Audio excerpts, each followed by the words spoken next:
the honor tonight of introducing a premier activist and role model for myself and for justice and peace people across the country. Medea Benjamin is the founding director of Global Exchange. She assisted also in the development of a number of national and international organizations to bring to focus human rights issues and abuses. In 2000, she was a candidate for the U.S. Senate in the state of California for the Green Party. Medea is a key figure in the anti-sweatshop and the fair trade movement. Her previous work has focused on improving the labor and environmental practices of U.S. multinational corporations and international institutions such as the World Bank, the IMF, and the WTO. For 10 years, Medea was an economist and nutritionist in Latin America and in Africa for the United Nations Food and Agriculture Organization, the World Health Organization, and others. She's taken her issues on the road of late from Latin America and Africa to Indonesia, China, and most recently, Iraq. She's written 8 books. She's helped produce a number of documentaries. Medea has come to be a significant leader, role model, and a statement about the potential of what it means to be a social activist in a global context. She's truly a global citizen, and she's truly one of my heroes. Medea Benjamin.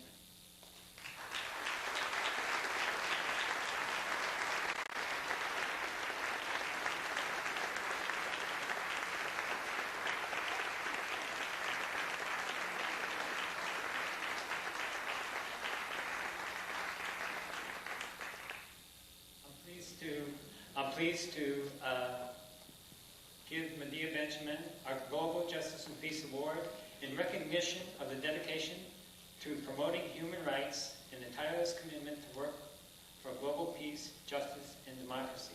With all our hearts, we thank you, we admire you, we support your efforts to create a more just and peaceful future. Thank you, Medea.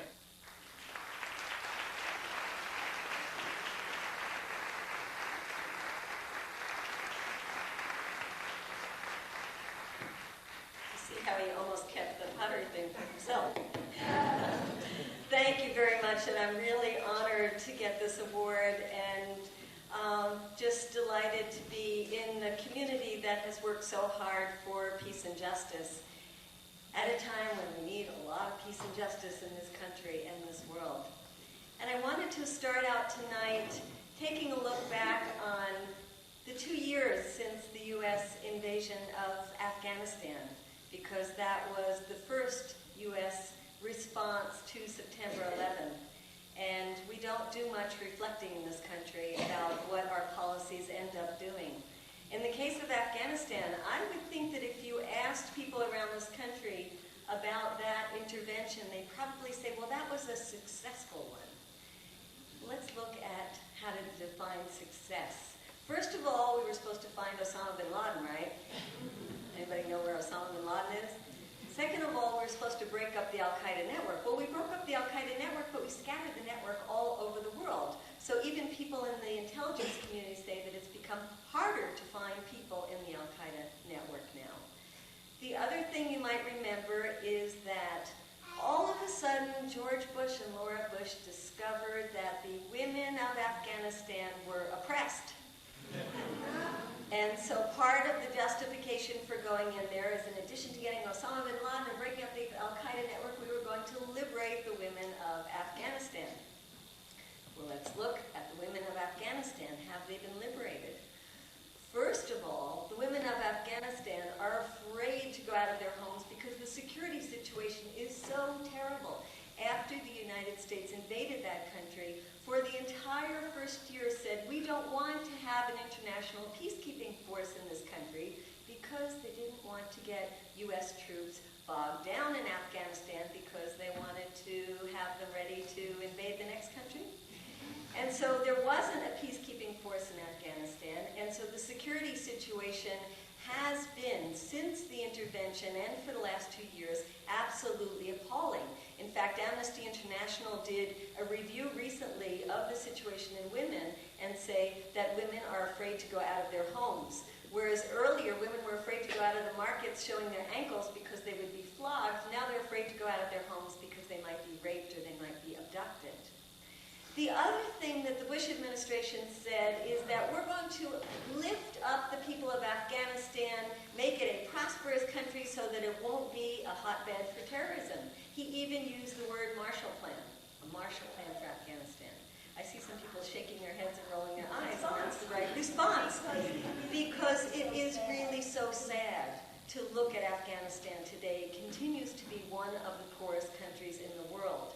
One of the non-governmental organizations, CARE, that's been working in Afghanistan, did a review and said only 1% of the development needs of that country have been met since the U.S. invasion. When you talk about girls going to school, which was something that our government told us we had successfully done, the majority of girls don't go to school. One, because the security situation is so bad, and the other is because they are too poor to go to school.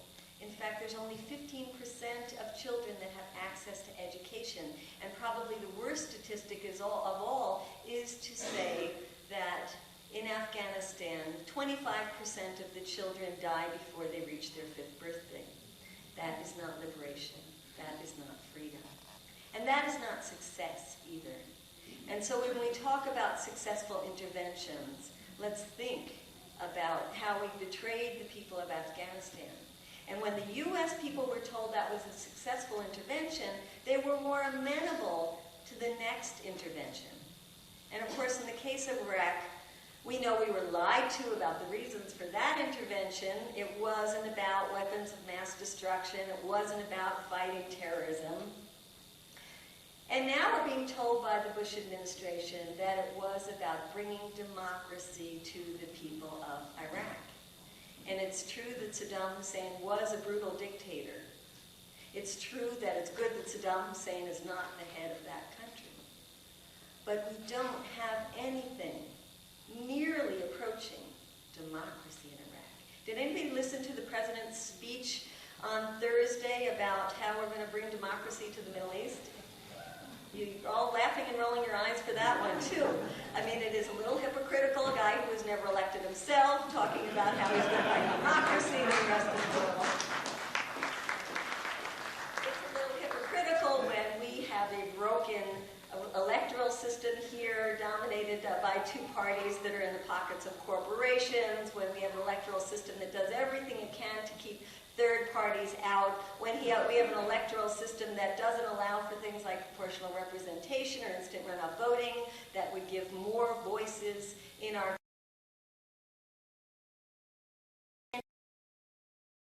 voting machines, where the voter registration rolls are purged. This is not really the time when we should be going around the world talking about how we're going to build their democracy at home.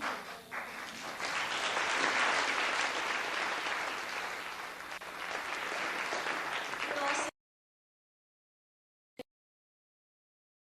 people talk about building democracy when we're occupying the country of Iraq, when we have been facilitating the brutal occupation that Israel has been perpetrating on the Palestinian people, and when the U.S. has been supporting undemocratic governments in the Middle East for the last 60 years. But let's put all that aside and look at what George Bush said constitutes democracy. So he said a bunch of things, and among some of them were that successful societies have the power of the military. Now that would be a nice thing, wouldn't it? He ought to tell that to Donald Rumsfeld. He also said successful societies are those that protect the freedom of their citizens. That would be nice to tell to John Ashcroft. And then he said, I think the most interesting thing, which is he said successful societies privatize their economies and secure the rights of property. And that is really where things are at today. And that is really the reason that this government went into Iraq. Many of us were talking about oil before the invasion, know that that was the prize, but it's bigger than oil. It's much bigger than oil. It's about turning Iraq into a, quote, free market society that would then somehow become a model and have a domino effect for the rest of the Middle East. Well, I was in Iraq before the invasion, and I've been to Iraq twice after the invasion. I'm going again at the end of this month, and I'd like to tell you a little bit about what I have seen, what the U.S. is doing to bring the free market to the people of Iraq. First of all, you might remember about the bombing itself, when they talked about the targeted bombings and how great effort was taken not to hit residential neighborhoods, and that is true. And I think that's something that we ought to take credit for in the peace movement, because one thing that the military was forced to do was to stop the shock and awe campaign and to do a more targeted bombing campaign. But when I went to Iraq, it was the first time that I understood what that targeted bombing campaign did. Because you might have seen on television particular ministries that were targeted. And people were told, well, we targeted the ministries because they represented the stranglehold of Saddam Hussein's regime. But you look at those ministries, and when you're in Iraq, it becomes very clear. Did it really represent the stranglehold of Saddam Hussein's regime to bomb the Ministry of Telecommunications and destroy the ability of Iraqis to talk to each other? To this day, the phone systems for the Iraqis don't work. To this day, Iraqis who have family in other parts of the country, and if they're in Baghdad, they have no way of communicating with their family to know if they're even dead or alive.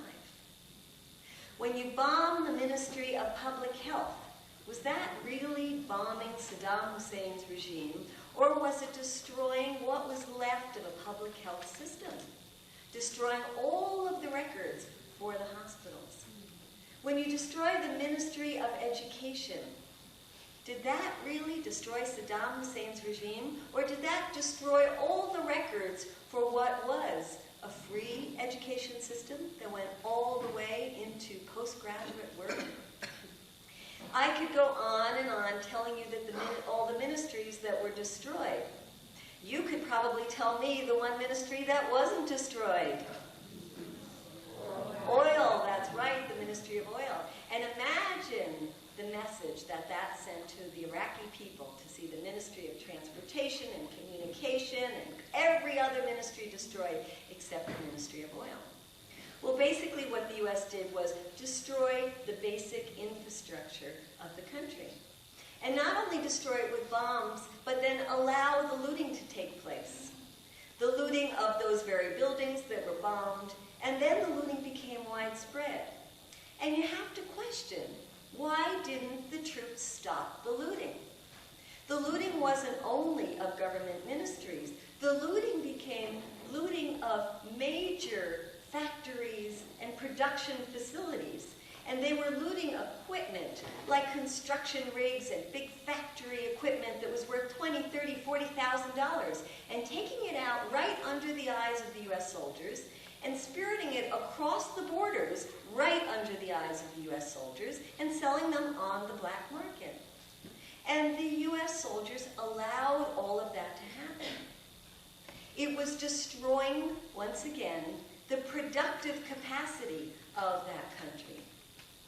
Then on top of that is the massive unemployment that has come as a result of the U.S. invasion.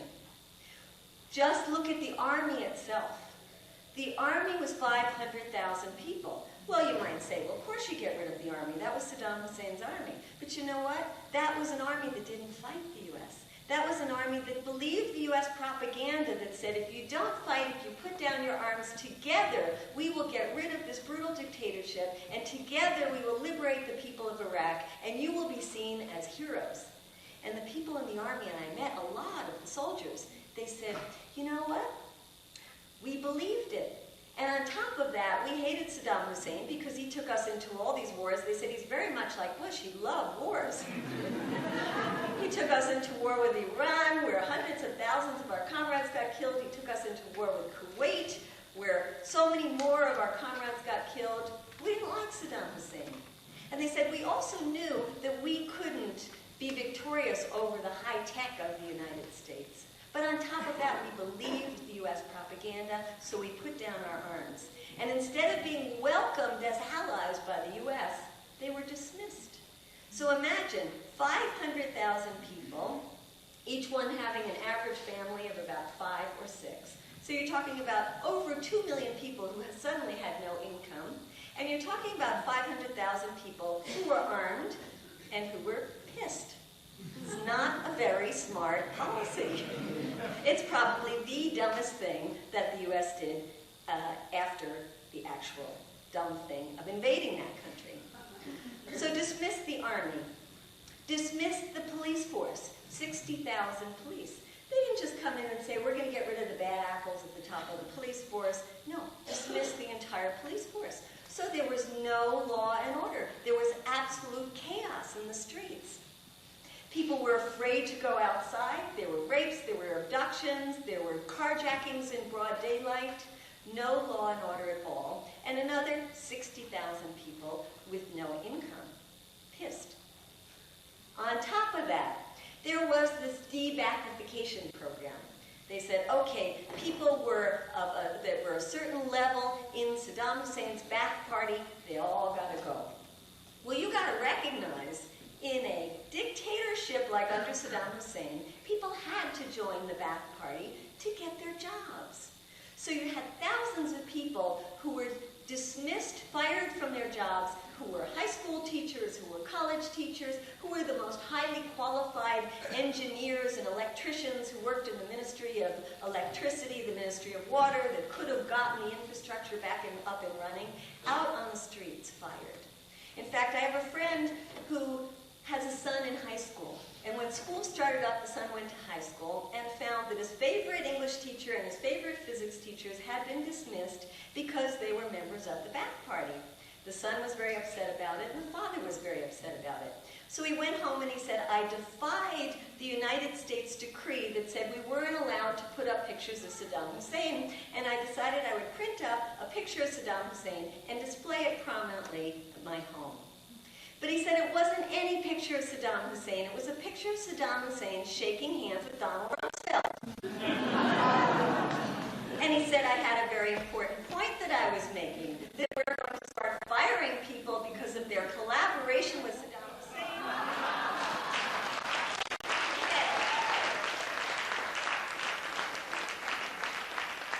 You get his point. Let's not start with the English teacher. Let's start at the top. Donald Rumsfeld, and while we're at it, he said, why not Dick Cheney, who, when he was the head of Halliburton, was dealing with Saddam Hussein. So there you have hundreds of thousands, no, millions of people who have been thrown out of work, a crisis of unemployment that is now up to 70%. A study done recently by the World Bank says that the economy of Iraq, and this is an economy that was managed by Saddam Hussein and then suffered tremendously from 13 years of inhumane sanctions.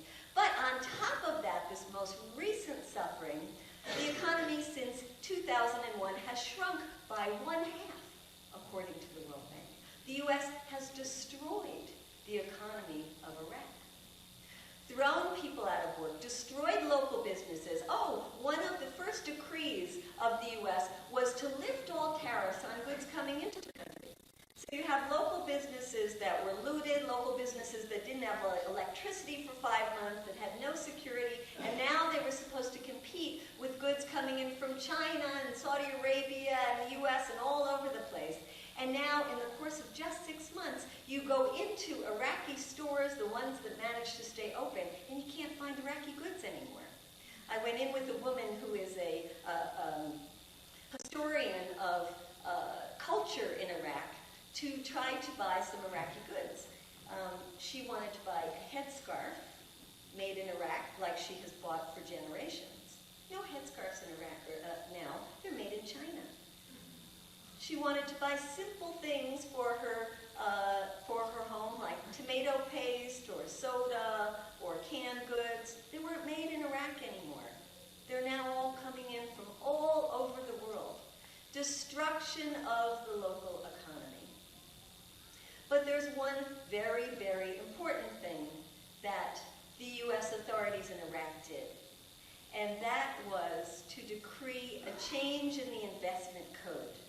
Previously, the investment code had said that foreigners couldn't have majority ownership of Iraqi companies, that they could have minority ownership. They could have only 49% ownership. And it was a way to foster local businesses. It's something that many countries around the world do. Well, the U.S. government thought that was just terrible and changed the investment code. Now remember, this is an illegal invasion, a legal occupation. They put in a puppet government that agreed to changing this investment code. Does anyone want to take a guess at what percent ownership foreign companies are now allowed to have in Iraq? 100%. That's correct. It also said that we would then privatize the companies that were state-owned, because let's go back to what George Bush said, successful societies privatize their economies. So there are about 200 companies that range from electricity to the banks to the mines, basic resources in Iraq, that are now going to be put on the chopping block to be bought by the highest bidder. And let me tell you, the highest bidder is not going to be an Iraqi company. They're going to be foreign companies, and most of them will be U.S. companies. This is ultimately the definition of freedom and democracy that George Bush is trying to bring to Iraq. But you wonder, what about the freedom of workers? Because in those 200 companies that were state-run companies, there are about 500,000 workers. Well, what about the freedom of those workers to fight for their jobs? Aha! Well, there was a law on the books under Saddam Hussein that said workers in the public sector, including state-run companies, did not have the right to unionize, did not have the right to collective bargaining. Well, you can be sure that is a law that the Bush administration decided not to change. In fact, for good measure, they even threw in that they don't have the right to strike. So here you have it, the 200 companies employing 500,000 workers, where workers are really desperate to try to keep those jobs, now do not have the right to organize to try to keep those jobs, to try to stop the privatization of the basic resources of their country. Again, this is the democracy that the Bush administration is trying to bring to Iraq. Well, I want to talk about some of the positive things that we in the peace and justice movement, we with the Iraqis are trying to do. And one is to try to reverse this investment code. It's absolutely essential that we work on this. Right now, most of the Iraqi people don't even know that this investment code was changed.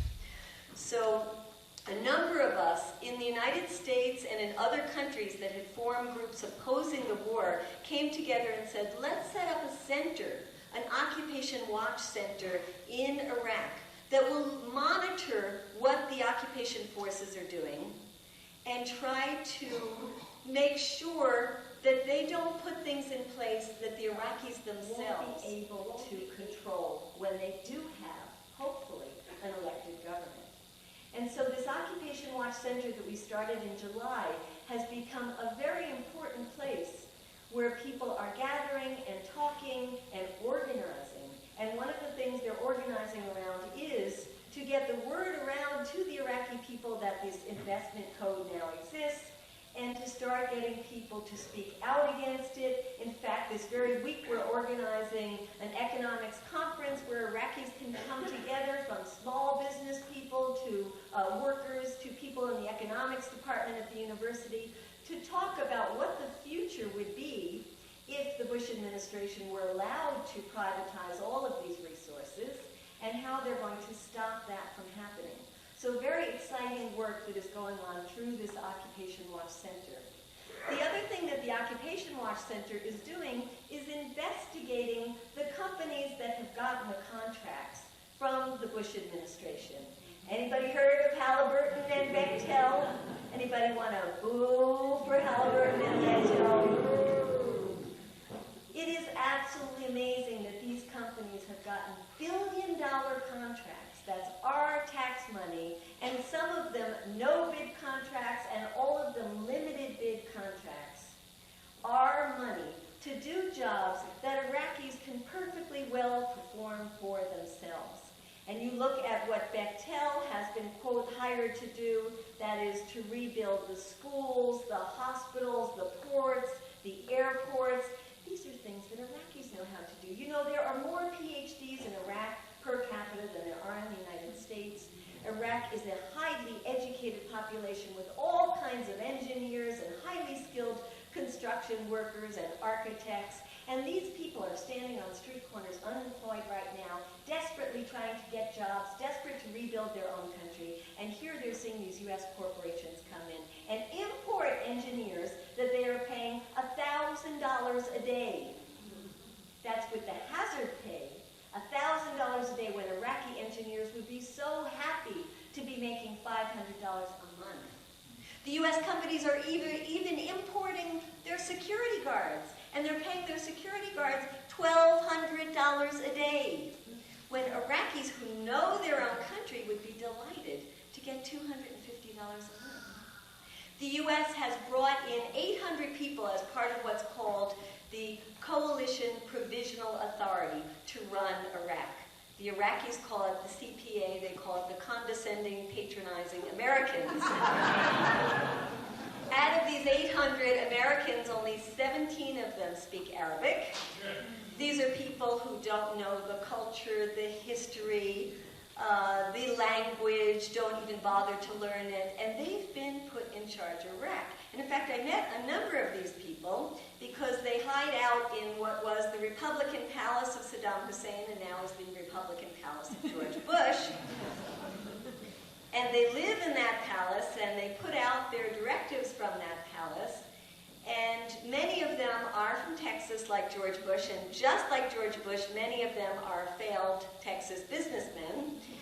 And so they have been sent to Iraq, and they are making a big mess of things. So the Occupation Watch Center is putting pressure on the Coalition Provisional Authority, or the Condescending, Patronizing Americans, to try to get those contracts for Iraqis, to have the work be done by Iraqis. And the way that we are helping in this country is to be putting pressure on Congress and on the administration and on Halliburton and on Bechtel, because we need to cancel those contracts.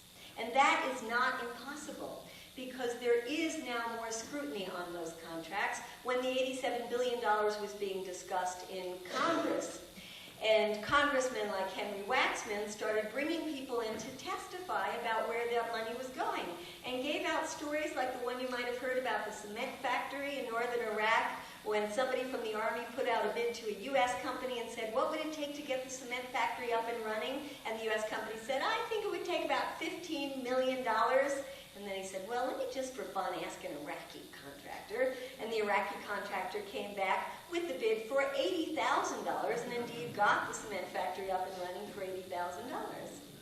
Well, things like this started coming out in Congress. And then it started to come out that Halliburton was just fleecing us with bringing in oil out from outside Iraq into Iraq. And remember, Iraq has the second largest oil reserves in the world. Importing oil into Iraq as part of U.S. contracts and charging us twice what it would cost anyone else to import that oil. Well, so much fuss was made about it that just this week, yesterday, that contract was canceled.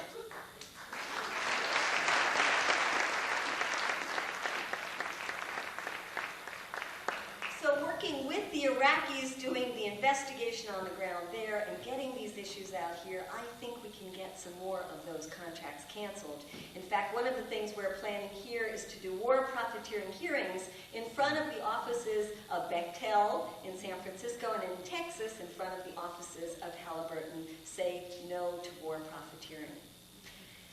The other thing that we're doing in the Occupation Watch Center is supporting something that we don't hear about in the United States, and that is the nonviolent resistance to the occupation.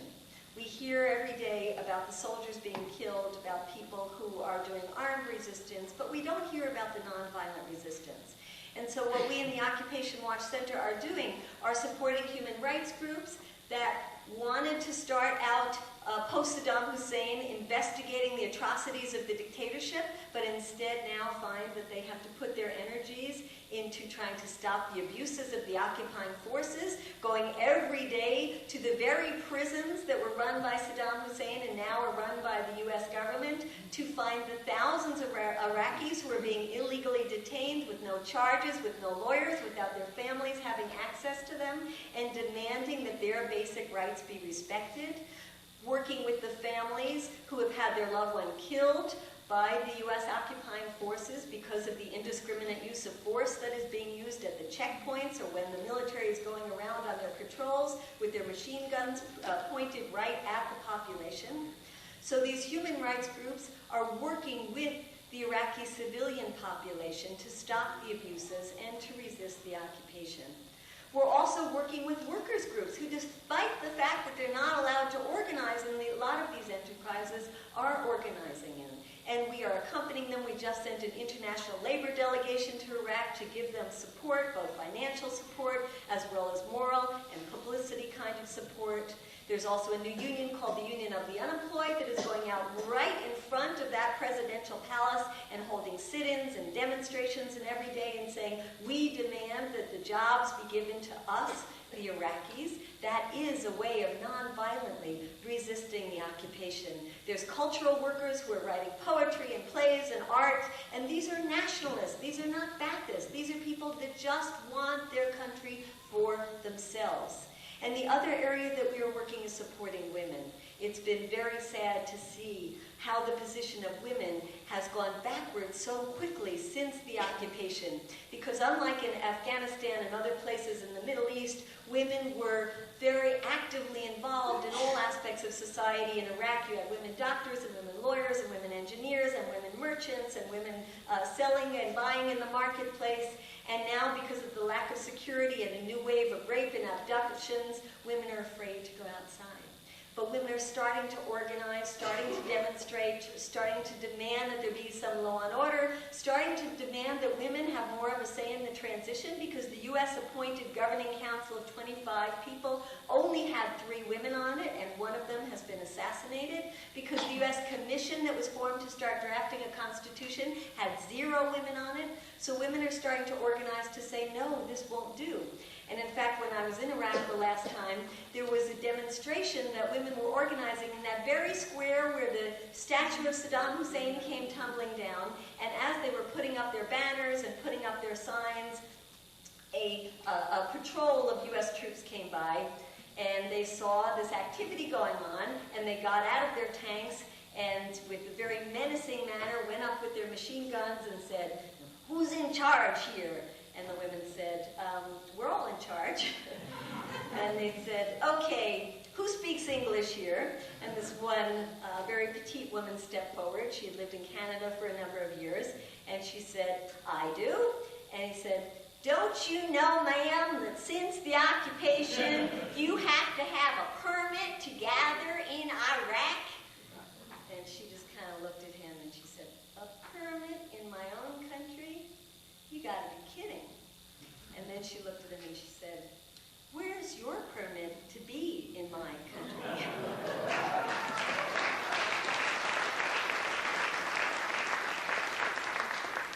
These are the kind of feisty women that we must be supporting. So I want you to understand why things are difficult in Iraq. There's also a very exciting sector of the population that is organizing, that is resistant, that doesn't want to see Saddam Hussein back in power, but also doesn't want to see the United States occupying their country. And one thing that we have to look at is what the Bush administration is now calling the Iraqification of the security situation, because they realize with U.S. soldiers being killed every single day, this isn't looking good for Bush's election campaign. And that if it keeps happening, he might be in big trouble. And you also have to recognize that that's why Bush has not attended one of the 380 funerals of the soldiers that have been killed in Iraq, and why they have not allowed any media coverage of the coffins that have been coming home, trying to hide the fact that every day Americans are being killed now. So the Bush administration is now thinking, uh-oh, we got to speed up the training of the Iraqis, we got to put them there in the front lines before the elections. But that means that instead of U.S. soldiers dying for Halliburton and Bechtel, it would be Iraqis dying for Halliburton and Bechtel. And while we might agree with the administration that it should be Iraqis that control their own security situation, that will only work if it is Iraqis, or at least the United Nations, that controls the economy of that country. And that's why we have to put the two things together, the economic issues and the security issues. And that brings me to where I wanted to come now, to talking about how we as a movement have to merge those two issues. Some of you might recall Thomas Friedman, the columnist of the New York Times, who said that you can't have the hidden hand of the market without the iron fist of the military. He said you can't have McDonald's without McDonnell Douglas. And that we are seeing in its starkest of forms in Iraq today. But we see it all over the world. And those of you who have worked in Latin America have certainly seen how the iron fist goes together with the, quote, hidden hand of the market. And so we had been building a movement that was looking at the issues of corporate-dominated globalization and focusing on institutions like the World Trade Organization that was building a secret global government for the benefit of corporations. And many of us were going around the country for years trying to get people to look at these institutions. And lo and behold, when November 1999 came about and the round of the World Trade Organization was meeting in Seattle, tens and tens of thousands of us were out on the streets to say no to global secret government in the benefit of corporate greed. And it's that movement that started around the world to get people organized to say, we don't think that democracy is synonymous with free trade. We don't think democracy is synonymous with privatization. We think that there's something else called fair trade, where people's basic rights are respected, where workers' rights are respected, where communities are respected, where the environment is revered. That's the kind of economy that we want to see. And so we were building up this movement against corporate-dominated globalization and for fair trade when September 11th happened. And September 11th, we were forced to shift our focus onto the issue of militarization and try to stop the invasion of Afghanistan, try to stop the invasion of Iraq. And now we're at a point where those two movements have to come together. And in fact, around the world, those two movements have always been one movement. It's only here in the United States where we are always playing catch-up to the grassroots movements on a global level that we are starting to bring those two movements together. And so we had the round of the World Trade Organization happening in Cancun, where many of us gathered to say no once again to a world dominated by corporate greed, a world that was for the interests of corporate farms that then dumped their surplus on the global south and destroyed the lives of millions of farmers. We said no to that. We said no to a kind of economy that allowed the pharmaceutical companies to keep essential medicines from people who were dying of AIDS or tuberculosis or malaria because they were more concerned about patents than they were about patients. We said no to that kind of economic system. And we were able to come together with the delegates from the Global South and the activists in the environmental community and the women's community and the workers' rights community and the farmers to come together to organize, and for the second time since Seattle, to stop the negotiations of the World Trade Organization. Quite an amazing accomplishment. And here we are now that we have an opportunity, November 20th and 21st, in Miami, when the free trade of the agreement of the Americas is going to be negotiated, to get there by the thousands in the same kind of voice, to say we want to build a different kind of economy. We don't think that free trade agreements are good for the people of this continent. And I think just as we were successful in stopping the World Trade Organization in Cancun, so we can be successful in stopping the free trade of the, agreement of the Americas in Miami. And I hope, are anybody here planning on being there? Not enough of you. But I do see how the Denver Justice and Peace Committee has merged the issues of globalization and militarism, because you have here for people to get themselves to Miami, and right after that to get themselves to Georgia for the fight against the School of the Americas, known better as the School of Assassins. We know that we have to stop militarism and we have to stop corporate-dominated globalization. And so I think that while some people might be feeling a tad bit depressed at this moment in the United States, when we came out by the millions on February 15th, here in this country and around the world, in one beautiful movement that said, the world says no to war, and what did Bush call us? A focus group? It can get a little depressing when the government doesn't listen. But we are part of a global movement, and that global movement represents the majority of the world's people. And after February 15th, there was an article 2 days later in the New York Times that some of you might recall, because it was probably the most significant thing we'd ever read in the New York Times, and that was when they said, there are now two superpowers, there's the United States, and there's global world opinion. We are part of that global world opinion.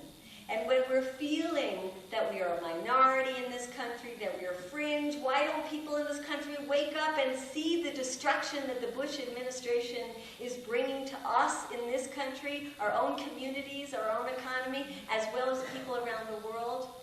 Take heart in the fact that millions and millions of people around the world do see that. And let's look at the successes that people in other parts of the world are doing. And let's look at Bolivia. Let's look at a country that is among the poorest in the world, where people who are miners and people who are campesinos and people who have no access to computers and Palm Pilots and all the amenities of organizing we have here in this country, they said no to the privatization of their water, they said no to the privatization of their natural gas, and guess what else they did? They said, we will get rid of a government that doesn't represent the best interests of its people, and they did. Well, that's a very good lesson for us at home, isn't it?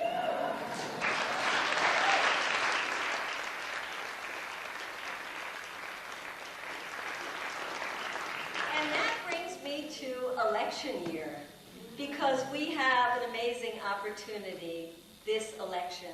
We know that Bush has two big problems. One is the economy, and the other is Iraq. And we know that Bush is trying to manipulate the fear of the American people, and will try to do it again as it comes closer to the elections, to get people to vote for him. And one of the most crass ways they're doing it is by having the Republican convention to be held in New York City as close as they could get to the World Trade Center, as close as they could get to the date of September 11th. And they are starting their convention on August 29th in New York City. And we are saying that we need to get 1 million people out in the streets on August 29th in New York City to say that that strategy, that callous strategy of preying on the fears of the American people will not work. It will backfire. We will make sure that that strategy backfires.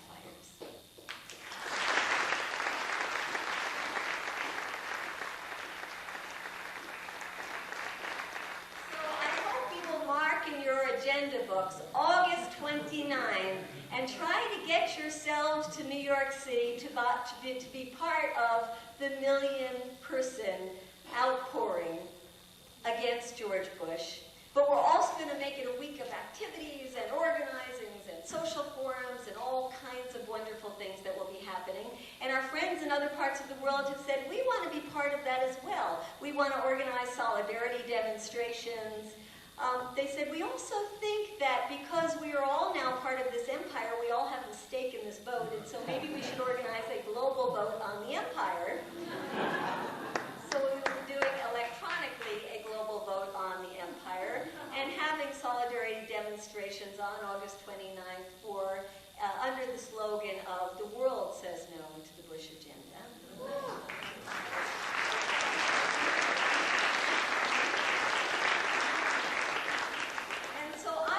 Close on a very positive note, because I really do feel that we are at a very momentous time in history when there is two very different visions of the world that are being pitted against each other.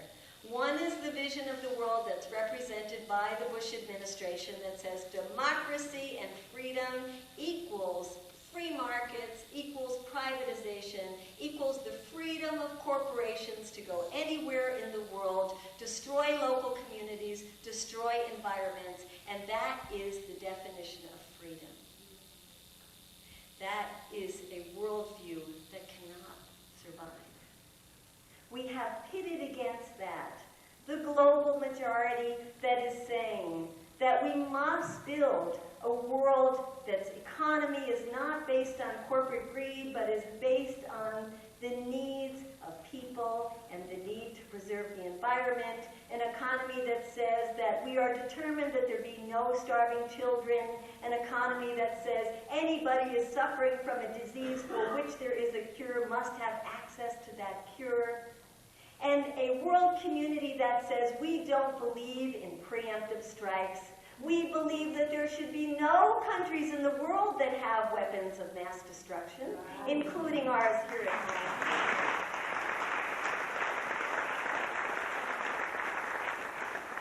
And a world community that says we don't want secret global government for the corporations that's represented by the World Trade Organization or the International Monetary Fund or the World Bank. We want global institutions that represent the needs of the people. We want the Kyoto Accords. We want the International Criminal Court. We want to have the Convention on the Rights of the Children signed. We want the International Labor Organization rights of workers to be signed and respected by all countries. These are the kind of international institutions that we want to build up. And so I think that here in the United States, where we are playing catch-up with the global world community, we have to take heart in the fact that we are a part of the global majority, that the global majority has a beautiful and very moral vision of the world, and that we here in the United States are on the move as well, that we are determined that we will have a government in this country that represents the will and the needs of the people of this country and the people of the planet. We are determined that we will have a government in this country that understands, especially in a post-9/11 world, that you cannot fight violence with violence, you cannot fight hate with hate. Only look at Israel to see the results of that.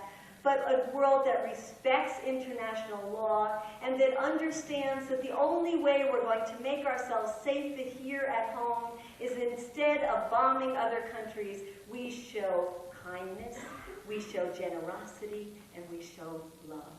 And that is what will make us safe, and that's what will build a safer world. So let's get out there and build the world of love and kindness, generosity that we would like to see, and let's make sure we put somebody in the White House who represents that as well. Thank you very much.